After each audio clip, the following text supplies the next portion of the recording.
മോദിയുടെ വിശ്വസ്തനെ 2026 ലക്ഷ്യമാക്കി പിണറായി മോദി പ്രീതിക്ക് വേണ്ടി ഇവിടെ കൊണ്ടുവന്ന് പോലീസിന്റെ തലപ്പത്ത് പ്രതിഷ്ഠിച്ചതാണോ?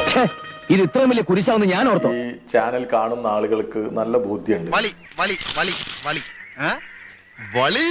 ഒന്ന് KC വേണുഗോപാൽ അല്ലേ പറഞ്ഞത്, മറ്റൊന്ന് ഈ കൊല്ലം MP. എന്തോ ആളാക്കിയതാണല്ലേ. ഇവരൊക്കെ പ്രവർത്തിക്കുന്നത് തന്നെ എങ്ങനെയെങ്കിലും RSSന് ഒരു അപ്പർ ഹാൻഡ് ഈ കേരളത്തിനകത്ത് ഉണ്ടാക്കി കൊടുക്കണം എന്ന ലക്ഷ്യത്തോടെയാണ് എന്ന് ഈ ജനം സംശയിച്ചാൽ അവരെ തെറ്റു പറയാൻ പറ്റില്ല. അങ്ങനെയാണ് ഇവരുടെ എല്ലാ നീക്കുപോക്കുകളും നടക്കുന്നത്. ഇവിടെയുള്ള ഇപ്പോ ആലപ്പുഴയിൽ നിന്ന് ജയിച്ച് MP ആയ ആള് അപ്പുറത്ത് രാജസ്ഥാനിലെ ഒരു MP സ്ഥാനം BJPക്ക് ദാനം ചെയ്തു കൊടുത്തു വന്ന ആളല്ലേ? എന്നിട്ടല്ലേ ഈ മേനി പറച്ചു ഈ കോൺഗ്രസിന് ഈ BJP ബാന്ധവത്തെ കുറിച്ച് പറയാൻ എന്താ അവകാശമുള്ളത്? ഈ RSP നേതാവ് എന്ന് പറയുന്ന കൊല്ലം MP അദ്ദേഹത്തെ കുറിച്ച് ഞാൻ കൂടുതൽ പറയണോ? RSSന്റെ വോട്ട് വേണ്ട എന്ന് പറയാൻ ധൈര്യമുള്ള ആളാണോ അദ്ദേഹം? എന്താണ് അതിന്റെ ഉദ്ദേശം? Petrol ടാങ്കിനടുത്ത് തീപ്പെട്ടുമായിട്ട് വരുന്നോടാ rascal. RSSനെ എതിർക്കും, മുസ്ലിം വർഗീയവാദികളെ എതിർക്കും എന്നൊക്കെ പറയാൻ പറ്റുന്ന ആളുകളാണോ ഇവരൊക്കെ? പറ്റില്ല ഇവർക്ക്. ഞങ്ങളെ സംബന്ധിച്ചിടത്തോളം ഞങ്ങൾ ഒരു ശരിയായ പാതയിൽ പോകുന്ന മതനിരപേക്ഷത മുറുകെ പിടിക്കുന്ന ഈ സംസ്ഥാനത്തിനകത്ത് RSSനെയും BJPയെയും ജമാഅത്തെ ഇസ്ലാമിയെയും ഒക്കെ അകറ്റി നിർത്തണം എന്ന് ആഗ്രഹിക്കുന്നവരുടെ പക്ഷത്ത് നിൽക്കുന്നവരാ ഞങ്ങൾ. ഇന്നത്തെ ദിവസം ഗോവിന്ദൻ മാഷിന്റെയും രാകേഷിന്റെയും മറ്റ് CPM നേതാക്കന്മാരുടെയും ഒക്കെ പ്രതികരണം കേരളത്തിലെ ജനം ആവർത്തിച്ച് കാണട്ടെ എന്ന് ഞാൻ ചിന്തിക്കുകയായിരുന്നു. എന്തോ കുത്തി പറയുന്ന പോലെ എനിക്ക് ഫീൽ ചെയ്യുന്നുണ്ട് കേട്ടോ. കുത്തിയില്ലല്ലോ, കുത്താൻ പോണല്ലേ ഉള്ളൂ. കാരണം ഇതാണ് അവര് PGയോടും എന്നോടും നിങ്ങളോടും ഈ സമൂഹത്തോടും പറഞ്ഞിട്ടുള്ളത്. നിങ്ങൾക്ക് ഈ പാർട്ടിയെ കുറിച്ച് ഒരു ചുക്കും അറിയില്ല എന്ന് പിണറായി വിജയൻ പറഞ്ഞിട്ടുണ്ട്. അതായത് ഇതൊരൊറ്റപ്പെട്ട സംഭവമായി നിങ്ങൾ കാണും. ഈ ഒരു ഇൻസിഡന്റ് മാത്രം എടുക്കുക. കൂത്തുപറമ്പ് 6 രക്തസാക്ഷികൾ ഉണ്ടായത് എന്തിനു വേണ്ടിയിട്ടായിരുന്നു? ഞാനൊരു സത്യം പറഞ്ഞ് വിശ്വസിക്കൂ. എനിക്കത് ഓർമ്മയില്ല. അവരെ പ്രേരിപ്പിച്ച സമരം എന്തായിരുന്നു? ഈ രാജ്യത്തെ ഈ സംസ്ഥാനത്ത് സ്വയാശ്രയ കോളേജുകൾ അനുവദിക്കില്ല എന്ന് പറഞ്ഞ് നടത്തിയ സമരം. അതിനുശേഷം ആ പരിയാരം മെഡിക്കൽ കോളേജിന്റെ കേരളത്തിലെ ഏറ്റവും വലിയ സ്വയാശ്രയ കോളേജിന്റെ ചെയർമാൻ സ്ഥാനം അലങ്കരിക്കാൻ CPM നേതാവ് MP ജയരാജന് ഒരു പ്രയാസവും ഒരു ബുദ്ധിമുട്ടും ഉണ്ടായില്ല.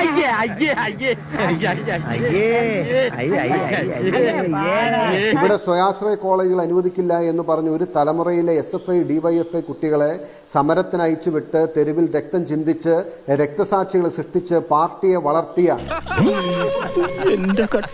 CPMന്റെ നേതാക്കന്മാർ, പിണറായി വിജയന്റെയും കോടിയേരി ബാലകൃഷ്ണന്റെയും അതുപോലെ അടക്കമുള്ള ഇവരുടെ എല്ലാ മക്കള് സ്വയാശ്രയ കോളേജിൽ പഠിക്കാൻ വിടാൻ അവർക്കൊരു പ്രയാസം ഉണ്ടായില്ല.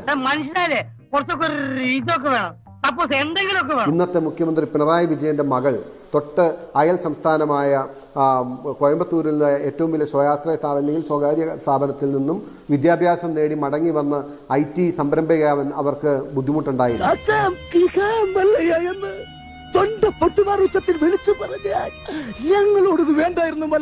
ഈ സംഭവങ്ങൾക്ക് മുഴുവൻ ആധാരമായ അവർ വർഗശത്രുവായി പ്രഖ്യാപിച്ച 6 രക്തസാക്ഷികളെ സൃഷ്ടിക്കാൻ കാരണക്കാരനെന്ന് ഇന്ന് വസീഫ് അടക്കം, ഗോവിന്ദനടക്കം, പിണറായി വിജയൻ അടക്കം പറയുന്ന MV രാഘവന്റെ മകനെ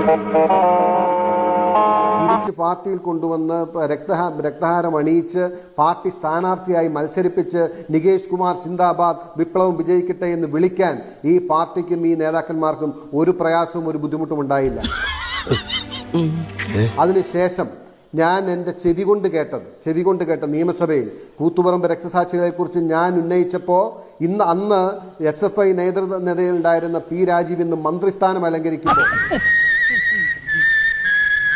അദ്ദേഹം പറഞ്ഞത് കൂത്തുപറമ്പിൽ നടന്ന സമരം വിദ്യാഭ്യാസ സമരമായിരുന്നില്ല, സ്വയാശ്രയ കോളേജുകൾക്കെതിരെയായിരുന്നില്ല, അവിടുത്തെ പ്രാദേശികമായ സൊസൈറ്റിയിലെ നിയമനത്തിൽ നടന്ന അഴിമതിക്കെതിരെ നടത്തിയ സമരമായിരുന്നു എന്ന് പറഞ്ഞു. അങ്ങനെ പറയരുത് സർ, അവരൊരു ആദർശത്തിന്റെ പേരിൽ ആ രക്തസാക്ഷികൾ എന്തിനു വേണ്ടിയിട്ടാണോ ജീവൻ പൊലിച്ചത്, ഏത് മുദ്രാവാക്യത്തിന് വേണ്ടിയിട്ടാണോ അത് പരസ്യമായി മന്ത്രിക്കുപ്പായം അണിഞ്ഞിരുന്നുകൊണ്ട് അത് നിയമസഭയിൽ തള്ളിപ്പറയാനുള്ള ഈ പാർട്ടിക്കുള്ള ചങ്കൂറ്റവും ചങ്കുറപ്പും ഉണ്ടല്ലോ, അത് നിങ്ങൾക്ക് ചിന്തിക്കാൻ കഴിയും. ഒരു നാട് ഭരിക്കാൻ വലിയ കഴിവൊന്നും വേണ്ട, പക്ഷെ ഒരു നാട് മുടിക്കാൻ കഴിവ് വേണം. ഒടുവിൽ ആ കൂത്തുപറമ്പ് രക്തസാക്ഷികളെ വെടിവെക്കാൻ ഉത്തരവിട്ട ആ നേതാവിന് DGP അല്ലെങ്കിൽ DGP കസേരയിൽ അവരോധിക്കാൻ വേണ്ടി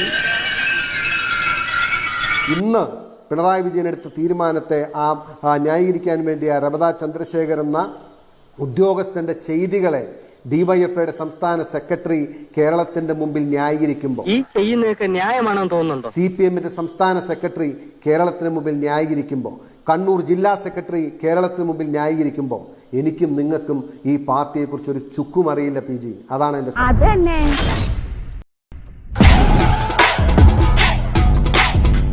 സുഹൃത്ത് വസീഫ് അദ്ദേഹത്തിന് പഴയ എക്സ്പീരിയൻസ് വെച്ച് പറഞ്ഞതാവും. കാരണം എറണാകുളത്ത് എയർപോർട്ട് വരാൻ വേണ്ടി അന്ന് മുൻകൈ എടുത്തപ്പോൾ ആ വയലിൽ പോയി കിടന്നിട്ട് ഈ ഞങ്ങളുടെ ശവശരീരത്തിലല്ലാതെ വിമാനം ഇറക്കാൻ കഴിയില്ലെന്ന് പറഞ്ഞ് ഇപ്പോഴുള്ള നെടുമ്പാശ്ശേരി വിമാനത്താവളത്തിൽ തീർത്ത് നാം ആരും മറന്നിട്ടില്ല. ഒരു റീ എൻട്രിക്ക് ശ്രമിക്കുമ്പോ ആരംഭത്തിൽ അപമാനം. വിഴിഞ്ഞത്ത് കടൽക്കൊള്ള നടക്കുന്നു എന്ന് പറഞ്ഞുകൊണ്ട് അതിനോട് പ്രതിഷേധിച്ചത് നമ്മൾ ആരും മറന്നിട്ടില്ല. സാർ എന്നെ അപമാനിക്കരുത്. ഭരണത്തിന്റെ ഇടനാഴികളിൽ ഇന്ന് വരെ ആരും എന്നോട് ഇങ്ങനെ ഇടപെട്ടിട്ടില്ല. മെട്രോ വരുന്ന ഘട്ടത്തിൽ അതിനോട് യോജിപ്പ് കാണിച്ചിട്ടുണ്ട്. കണ്ണൂർ എയർപോർട്ട് വരുമ്പോൾ അതിനോട് എന്താ നീ പിറുപിറുക്കണേ? ഞാൻ ചോദിക്കട്ടെ, ഇങ്ങനെ അല്ല ഞാൻ പറയട്ടെ, ഇങ്ങനെയുള്ള ഓരോ വികസന പദ്ധതികളോടും വിയോജിപ്പ് എല്ലാ കാലത്തും കാണിച്ചു. അത് ശരി. അങ്ങ് പറഞ്ഞ തീരദേശമായിട്ട് ആദ്യത്തെ റീച്ച് ഉദ്ഘാടനം ചെയ്തത് കൂട്ടായിൽ നിന്ന് പറവണ്ണ വരെയാണ്.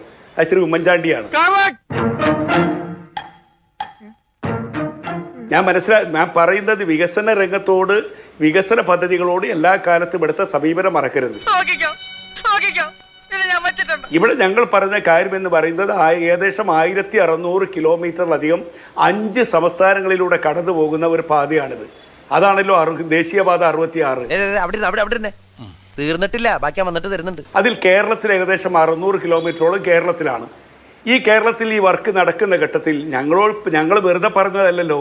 കേരളത്തിന്റെ പൊതുമരാമത്ത് മന്ത്രി ദിനേന വന്ന് എന്തോ കുത്തി പറയുന്ന പോലെ എനിക്ക് ഫീൽ ചെയ്യുന്നുണ്ട് കേട്ടോ. കുത്തിയില്ലല്ലോ, കുത്താൻ പോണല്ലേ ഉള്ളൂ. ഈ രാജ്യത്തെ വീഡിയോകളിലൂടെ ജനങ്ങളോട് സംസാരിച്ച എന്താണ്? നിങ്ങളൊക്കെ കയ്യിൽ വാട്സപ്പ് ഉണ്ടല്ലോ.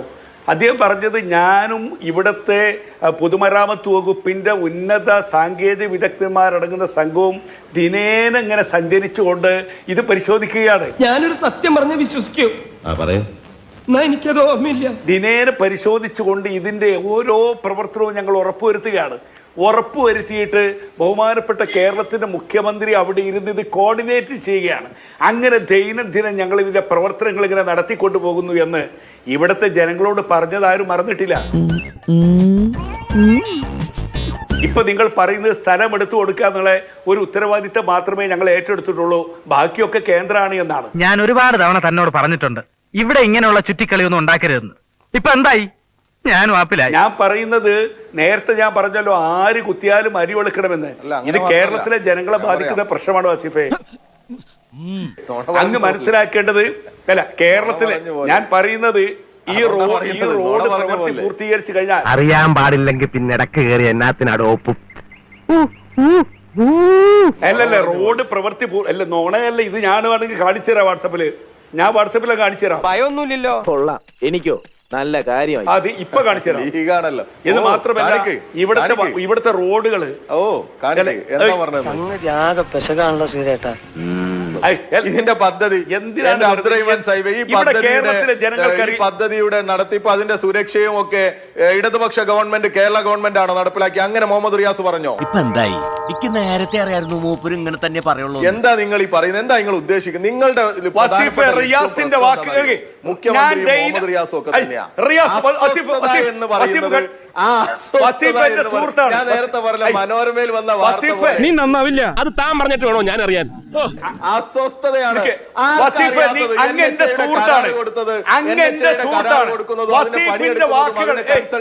അഭിപ്രായം ചോദിച്ചാൽ തനിക്ക് തോന്നുന്ന അഭിപ്രായമാണോ പറയുന്നത്? പിന്നെ തനിക്ക് തോന്നിയ അഭിപ്രായം ഞാൻ പറയണം? അതിന്റെ കൺസൾട്ടൻസി പോലെയുള്ള ആളുകളെ തേർഡ് റൈറ്റ് പച്ചപ്പടയിലെ പച്ചപ്പടയെ പോലെ പാണക്കാട് ശബ്ദം പോലെ എന്തോ ചെവി ഇങ്ങോട്ട് തരൂ.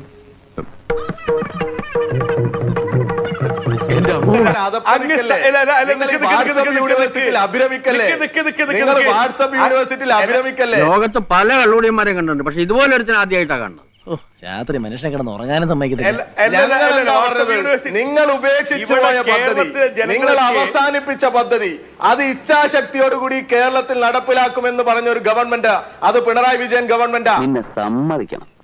നിന്റെ വായിൽ എങ്ങനെയാടാ ഇത്രയും പെട്ടെന്ന് ഇത്രയും വലിയ നുണകൾ വരുന്നത്? അത് 2016 തുടങ്ങിയ ഗവൺമെന്റ് 2019 ആരംഭിച്ചത്. അതിനുശേഷം മുഹമ്മദ് റിയാസ് മന്ത്രി.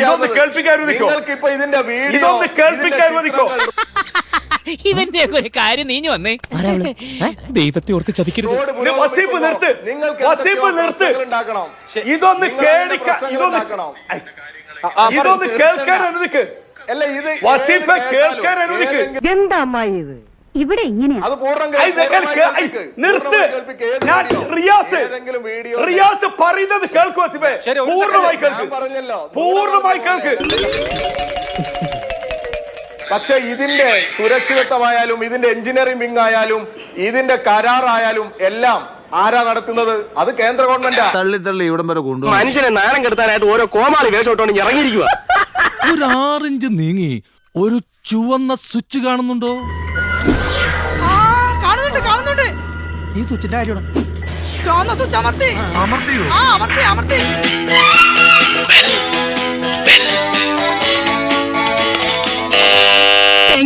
ഈ ഉപകാരം മറന്നാലും ഞാൻ മരിക്കില്ല. ഇതൊക്കെ എന്ത് അപ്പോ നാളെ നേരത്തെ തന്നെ ഇങ്ങോട്ട് എത്തണം കേട്ടോ. ശരി.